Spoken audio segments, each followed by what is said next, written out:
যন্ত্রণার পরের যন্ত্রণা 10 মাস 10 দিন বাবা সহ্য করে নাই, করেছে কে?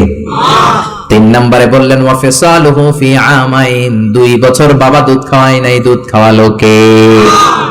2 বছর আপনি দুধ খাইছেন, তার মানে কত লিটার দুধ আপনি খেয়েছেন, কত গ্যালন, কত গ্লাস দুধ আপনি খেয়েছেন, কোনো হিসাব আছে? বিশ্বনবী ধমক দিয়ে বললেন লাউ কাতাআতা জিলদাক, জিলদ মানে কি? চামড়া।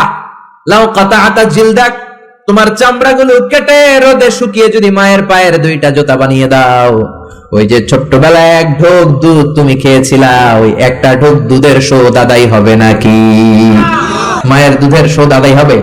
জোরে বলেন আদায় হবে? আদায় হবে। যেদিন আমাদেরকে জন্ম দিলেন কতটা কষ্ট সহ্য করেছেন, মনোযোগ দিয়ে শোনেন। মেডিকেল সায়েন্টিস্টরা বলে কোন সুস্থ মানুষ তার দেহে 45 ইউনিটের বেশি ব্যথা সহ্য করতে পারে না। একজন তাজা সুস্থ মানুষ তার দেহে 45 ইউনিট পেইন একবারে সহ্য করতে পারে। ব্যথার মাত্রা যদি 45 ইউনিটের বেশি হয়, লোকটা হয় বেহুশ নয় মরে যাবে। আমার আর আপনার মা আমাদেরকে জন্ম দিতে যে 57 ইউনিটেরও বেশি ব্যথা সহ্য করেছেন, 57 ইউনিট প্লাস।